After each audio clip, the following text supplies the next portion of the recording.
ordinaria se da por aprobada por no haber sido objeto de observaciones. El acta de la sesión 18 ordinaria se pone a disposición de los señores diputados. Gracias, presidente. Se han recibido los siguientes documentos. Antes de dar lectura a la cuenta, quiero avisarles que la presidenta me mandó un WhatsApp informándome que está enferma y que por lo tanto no va a poder asistir a esta sesión. Perfecto, señor secretario. Ahora la cuenta. Presidente, se han recibido los siguientes documentos. Un proyecto de ley de origen en moción de los diputados señores Ramírez, Alessandri, Bobadilla, Coloma, Fuensalida, Don Juan, Hernández, Macaya, Mazarret, Norambuena y Trisotti, que modifica la ley sobre transparencia, límite y control del gasto electoral para prohibir que los candidatos deudores de pensión de alimentos puedan recibir el reembolso del gasto electoral que les corresponda.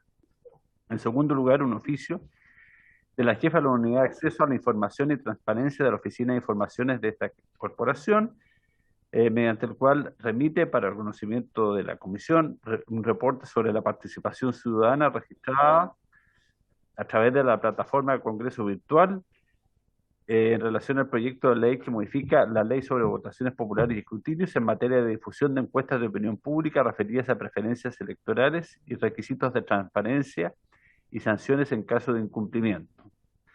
Y finalmente un correo electrónico de don Javier Sajuria, director del área de estudios, democracia y anticorrupción de espacio público, mediante el cual hace llegar sus excusas a esta sesión a la cual había sido invitado, ya que se encuentra contagiado con COVID, lo que le impidió prepararse como corresponde a la oportunidad. Al mismo tiempo hace saber su disponibilidad para participar en una futura sesión a propósito del proyecto de habla o de otros que pudiera requerir su opinión.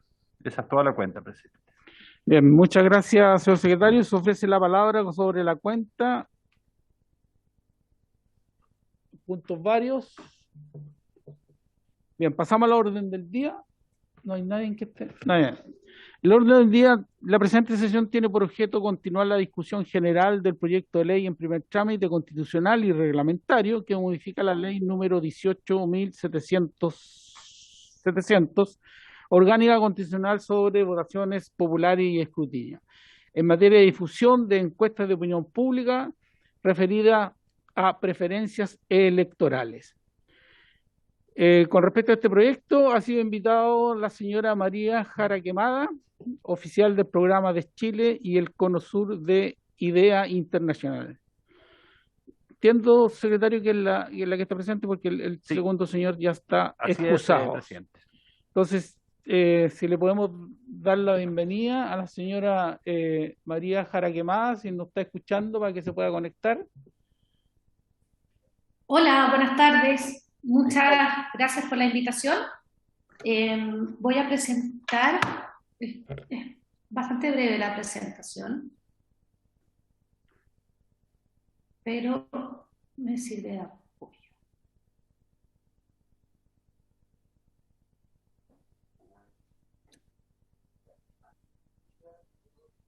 Ahí se ve, ¿cierto? Sí, perfecto. Sí. Perfecto, no hay problema. Súper. Buenísimo. Bueno, buenas tardes. Muchas gracias por la invitación a las honorables diputadas y los honorables diputados. Este es un tema que no es sencillo, pero como quiero exponer aquí, la idea es hablar por qué se regula esta materia, cuáles son los distintos argumentos, que muchos de ustedes me imagino que los han escuchado, el cómo se ha hecho y el panorama general internacional, algunas consideraciones clave y riesgos que hay en las distintas formas de abordar esta situación y algunas recomendaciones finales sabiendo que este es un tema que tampoco es tan complejo ni hay una solución única. En primer lugar, respecto al por qué, se dice, bueno, no debiera haber ninguna limitación, es muy importante en el fondo que se proteja el derecho a la libertad de expresión, tanto de los medios, de las distintas personas y también el acceso a la información previa a las elecciones de parte de la ciudadanía. Nosotros sabemos que en Chile tenemos un problema grave de abstención electoral y por lo tanto todo lo que contribuya a una mayor y mejor información previa a las elecciones podría contribuir también en este sentido. Y también, por supuesto, en un régimen democrático hay que proteger la libre circulación de opiniones e información para un voto informado y que básicamente sea decisión de la o el elector al momento de sufragar, considerando toda esta información, ya sea sobre programas, propuestas o incluso también sobre encuestas de opinión pública. Pero por otro lado, se levantan ciertas alertas y lo que se dice, bueno, lo que queremos es evitar manipulación o distorsión del debate público, incluso fraude, información falsa o que se pudiera propender a un clima de violencia y disturbios por los resultados de ciertas encuestas de opinión pública. Un debate que existe en nuestro país, pero también en muchos otros países. Me imagino que ustedes habrán visto recientemente que varios medios de comunicación en Francia han tomado la decisión de dejar de publicar encuestas de opinión pública respecto a posibles ganadores de la elección presidencial por, lo primero, no querer influir en una distorsión del debate público, porque muchas veces se dice que a la gente vota a caballo ganador, como se puede decir, las personas que están liderando, uno tiende a votar por las personas que van liderando, o muchas veces también se puede intentar hundir algunas candidaturas dando la percepción de que van peor de lo que realmente irían. Y porque además sabemos que con el tiempo muchas veces ha costado, especialmente en Chile con el voto voluntario, poder realmente prever los resultados. Entonces también se ha dicho, los medios de Francia han tomado esta decisión. Entonces es algo que existe, y también muchas veces ocurre que hay problemas con encuestas o sondeos que son realizados por partes que no son imparciales. Son partes que tienen algún interés, ya sea económico o ideológico o familiar, etcétera, con distintos sectores o candidaturas, y por lo tanto esto también, al restar la imparcialidad, es un problema, y muchas veces esto se regula de la mano con otras restricciones que existen en los distintos países, como por ejemplo plazos para hacer propaganda o financiamiento electoral, etc. Y cómo, bueno, hay distintas modalidades, hay países que definitivamente han tomado la decisión de no regular de ningún modo, como Australia, Sudáfrica y Estados Unidos, por ejemplo, y hay otros países que tienen regulaciones mínimas, es decir, bueno, hacemos las limitaciones desde el día de la elección hasta el cierre de las urnas. Eso también incluye, por ejemplo, las encuestas o los sondeos que se hacen a boca de urna, solamente en el fondo ese día. Hay otros países que adoptan el periodo del silencio electoral, apagón electoral o reflexión, como se puede llamar, que en el fondo acá en Chile va de 3 días antes de la elección hasta el mismo día de la elección. Y hay otros, por ejemplo, como Singapur, que durante todo el periodo electoral establecen esta prohibición. Entonces, como vemos, hay distintas modalidades que se van adoptando. Si nosotros vemos cierta información, en general, gran parte de los países que regulan esto establecen más bien los periodos del apagón electoral, es decir, la prohibición de circular, de publicar, de realizar o difundir esta información va desde el momento en que entramos al periodo de apagón o reflexión electoral, donde ya no se puede hacer más campaña ni propaganda electoral. Y también muchos países lo que hacen es que regulan ciertas materias relacionadas con la publicación o divulgación, es decir, que se dé, que haya cierta, como el proyecto de ley que se estaba discutiendo, que haya cierta transparencia, cierto acceso a la información, cierta rendición de cuentas de parte de quienes lo realizan, como la fuente e información relevante que pueda ser incluida, como el margen de error, la fecha que se realizó la encuesta, etcétera. Incluso, por ejemplo, quién podría haber encargado o financiado esta encuesta, o, por ejemplo, alguna suerte de conflicto de interés que pudiera existir entre los controladores o directores o encargados de realizar estas encuestas. Con esto lo que se busca es evitar que hayan empresas fantasmas que a veces aparecen, no sabemos bien de dónde vienen, y se sitúan con ciertas encuestas o que son realmente encargadas por ciertos sectores, por lo tanto podría haber una suerte de conflicto de interés, y así garantizar la calidad, veracidad y confiabilidad. En algunos países, incluso de América Latina, se exige que las encuestadoras que puedan divulgar esta información o las empresas que puedan o entidades divulgar esta información estén registradas ante la entidad electoral con cierta información, de modo que la ciudadanía también pueda chequear esa información o los medios de comunicación y hacer el chequeo de quiénes son quienes están detrás de esta información. En general, las recomendaciones internacionales, por ejemplo, de la Comisión de Venecia, en el informe sobre Derecho Electoral y la Administración Electoral en Europa del año 2020, No recomienda una prohibición muy larga por intentar compatibilizar, como señalaba antes, los bienes jurídicos, los intereses que están en juego, como es el derecho de acceso a la información y la libertad de expresión, pero también con evitar esta manipulación o fraude, y por lo tanto hablan de no más de una semana, en general, como decía al inicio, relacionado con el periodo de apagón electoral. Y por otro lado también, hoy en día nos enfrentamos a este fenómeno, por así decirlo, de las redes sociales, donde la información circula de manera bastante fluida y obviamente tenemos mucho menos control sobre eso.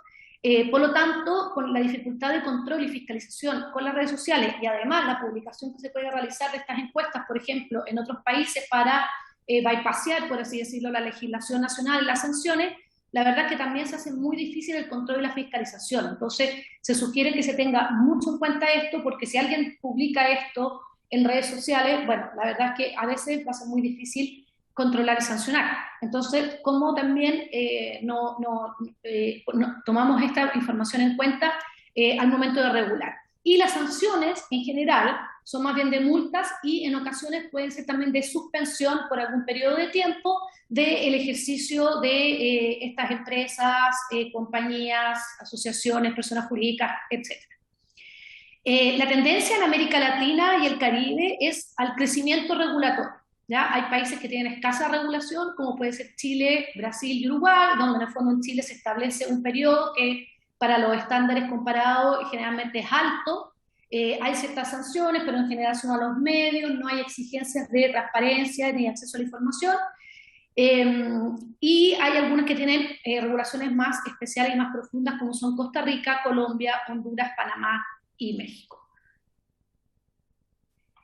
Aquí podemos ver también algunos casos comparados. Podemos ver que efectivamente, por ejemplo, un país como Australia no tiene regulación, y hay países como Bulgaria que tiene 15 días de periodo de prohibición, como Chile, pero en general, Italia también, pero como vemos hay otros casos con 3 días, 1 día, 48 horas, 24 horas, y en Francia también hubo el caso de que en 1 minuto tenían una prohibición más extensa, pero la misma Corte Constitucional señaló que eso no era acorde a las normativas constitucionales y por lo tanto se redujo el espacio. Y como podemos ver también, en general las sanciones son de multa y también se exige transparencia en varios de estos países. Acá tomé solo una muestra de países porque en verdad, claro, podría mostrar 130 países y creo que es mucho. Entonces traté de seleccionar países con distintas modalidades y de distintos lugares. Pero ahí, como les decía, Francia tenía 7 días y lo cambió a 24 horas al cierre, y en general se exige, y es algo que se ha ido avanzando hacia eso, a dar más información, por ejemplo, como en Canadá, nombre del patrocinador, nombre de la persona u organización que realizó la encuesta o sondeo, fecha o periodo en que fue realizada, la población de la que se extrajo la muestra, número de personas a las que se ha contactado, margen de error. Entonces podemos ver que efectivamente en varios países cada día se estaba pidiendo mayor información. Consideraciones clave y riesgos. Bueno, yo creo que es relevante, como plantea el proyecto de ley, avanzar hacia acceso a la información y rendición de cuentas sobre estas encuestas y sondeos y quienes están detrás de ello. Yo creo que siempre, cada vez que haya mayor acceso y rendición de cuentas, siempre es más positivo, especialmente en la crisis de confianza ciudadana general hacia las instituciones en que nos encontramos. Obviamente hay temas del secreto estadístico, etcétera, que no ves que se divulgue, pero sí información básica para dar mayor confiabilidad.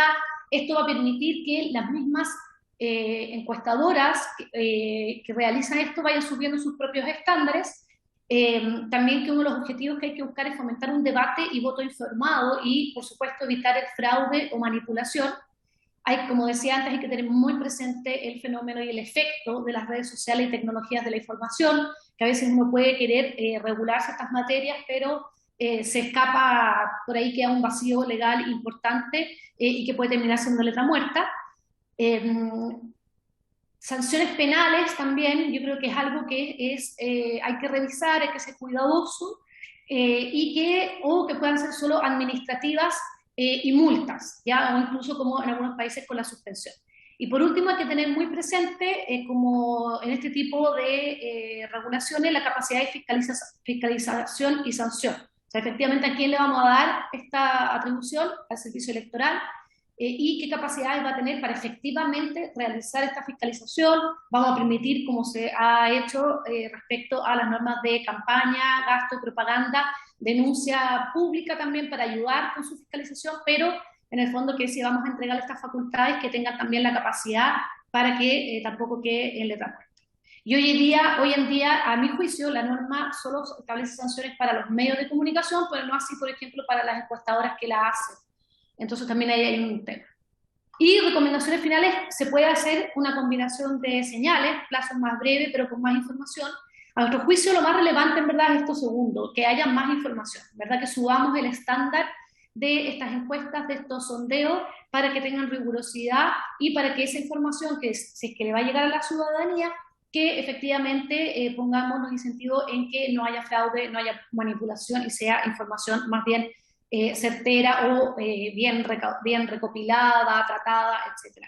Y por último, que si va a ir de la mano de sanciones, bueno, que también tengamos una amplitud de mirar a quiénes podemos sancionar. No sé si estoy hablando de cualquier persona, ciudadano que lo transmite por WhatsApp, pero sí quizás también a quienes hacen las encuestas, y que sean disuasorias, pero que no puedan obstaculizar la libertad de expresión. Entonces, en ese caso, con las sanciones penales, a veces creo que tendríamos que tener cierto cuidado para que en algún minuto no puedan utilizarse para amedrentar o obstaculizar la libertad de expresión. Y con eso termino mi exposición y quedo pendiente por si tuvieran alguna pregunta o comentario.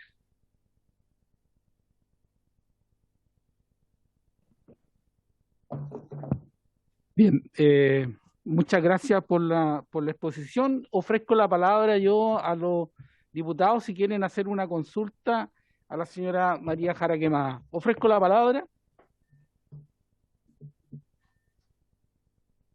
Me parece que hay bastante claridad en la exposición fue bastante bien explicado y con bastante ejemplo. No sé si alguien más ofrezco la palabra. Entonces, señora María Jara Quemada, le damos la presentación ha sido ya enviada a todos los parlamentarios. ¿Quién está pidiendo la palabra? Diputado Lonto, está con muy mala señal. ¿Escucha? No se escucha y se detiene la imagen. ¿Ahí? Ya, te ofrezco la palabra, diputado, a ver si se alcanza. Sí, es súper breve, súper breve. A ver, primero agradecer la exposición y es muy clara, muy clara. La verdad es que es muy puntual, presidente, solamente tiene que ver con los métodos de fiscalización. Si puede ahondar un poquito más respecto a si el CERVEL podría llevar a cabo, o sea, si el CERVEL eventualmente puede fiscalizar, ¿qué herramientas podría utilizar para controlar esto? Porque muchas veces la difusión o no de una encuesta escapa un poco de las manos de quien la realiza, y finalmente los mecanismos de control, cómo se pueden optimizar para hacerlos más eficientes y evitar la realización de la misma y la difusión. Eso, presidente. Gracias, diputado Lonton. Ofrezco la palabra entonces a la señora María, si le puede responder al diputado. Gracias, presidente, por su intermedio. Sí. A ver, hoy en día ya tenemos un problema, una especie de vacío, a mi juicio, porque, por ejemplo, la sanción que se establece habla de los medios de comunicación. Entonces, por ejemplo, todas las encuestas, a mí me llegaron varias en periodo de prohibición, que decían no circular, confidencial, etcétera, pero eso no tiene mucho sentido, y me llegaron varias, yo me imagino que ustedes también, pero al final eso no es sancionable porque los medios de comunicación obviamente se cuidaron de no difundirlas, ¿cierto? Pero efectivamente veríamos que no hay como un incentivo a no realizarlas, porque si a mí no me van a sancionar, yo después puedo decir que yo solo la hice para mis directivos, qué sé yo. Entonces yo creo que también si realmente queremos establecer una prohibición, debiera también prohibirse realizarse esas encuestas y sondeos en ese periodo y que tuviera una sanción acompañada. Yo insisto, me parece complejo empezar a pedirle al CERVEL que persiga a todas las personas que podemos reenviar por WhatsApp, por ejemplo, las encuestas, o imagínense lo que sería por Twitter a personas que además es difícil, muchas veces tienen seudónimos en las redes sociales, son difíciles de identificar. Yo creo que son más complejos. Entonces yo creo que obviamente la responsabilidad es más fácil cuando cae entre quienes la elaboran, quienes la realizan y también quizás quienes la difunden como los medios de comunicación. Ahora, efectivamente, muchas veces ayuda el tema de la denuncia pública, la acción pública, no anónima, pero es decir, que cualquier persona pudiera denunciar, como ocurre con las normas de propaganda electoral, y que el CERVEL inicie un procedimiento administrativo sancionatorio, como siempre lo hace, con normas de debido proceso, posibilidad en el fondo, obviamente, de responder ante estas denuncias, etcétera, para establecer las sanciones. Yo creo que eso sería, en el fondo, la manera ideal, sabiendo que igual queda un flanco grande, que son las redes sociales o el WhatsApp, etcétera, que es muy difícil de controlar. Pero si ya logramos detener que se realicen, no van a haber en el fondo tampoco esos problemas. Bien, le agradezco la respuesta de la señora María Jara Quemada. Ofrezco la palabra a algún parlamentario. Bien. Le agradecemos entonces, señora María Jara Quemada, su brillante exposición, y creo que nos alumbra con respecto a lo que nosotros tenemos que en el transcurso de los próximos días poder tomar decisión con respecto a este proyecto. Así que muchas gracias por su exposición. Muchas gracias, presidente, y quedamos siempre disponibles para poder aportar en estos temas. Muchas gracias. Bien, entonces, terminado las exposiciones de nuestra invitada, no está convocado a poder votar hoy día, así que ofrezco la palabra con respecto a alguna opinión de los parlamentarios con respecto al proyecto de ley o la forma de continuar, y si no hubiera posibilidad. Presidente, respecto a la forma de continuar, en la sesión pasada se sugirió la posibilidad de invitar para la próxima sesión y por este mismo proyecto a doña Gloria de la Fuente, presidenta del Consejo de la Transparencia, sin perjuicio de reiterar la invitación a don Javier Sajuria, si lo estiman bien. Yo propongo, yo no sé si es seguir invitando o entrar ya a legislar con respecto al tema. Yo abro la discusión con respecto a este tema, a seguir invitando o tomar la decisión de ya entrar a votación. ¿Opiniones? ¿O seguimos con Presidente. Diputado Lonton? Sí, a ver, yo creo que a ver, si eventualmente está la invitación cursada a Gloria de la Fuente, que por lo demás una destacada también académica, yo lo que haría, sugerencia personal, es que en la próxima sesión votemos, termine la exposición, los que quedan pendientes y votemos, y quizás de acá a la próxima sesión también tener preparado indicaciones, o bien dejar un plazo breve de indicaciones, considerando que ya hemos tenido un debate extenso acerca de este proyecto. Eso, muchas gracias. Si me permite, una sugerencia es invitar, digamos, a la señora Gloria de la Fuente y votar en la próxima sesión en general y ahí fijar un plazo para indicaciones. Eso es lo que señala. Ahí está. Ahí. Es lo que plantea el diputado Lonton. ¿Estaríamos de acuerdo en eso? Entonces se toma el acuerdo de invitar a la señora o señorita de la Fuente y posteriormente votar en general, y en esa sesión colocar los plazos para indicaciones. ¿Hay acuerdo? ¿Hay acuerdo? ¿No hay? Bien, acordado. No habiendo más puntos que tratar y haberse cumplido el objeto de esta sesión, esta se levanta. Muchas gracias, señores diputados.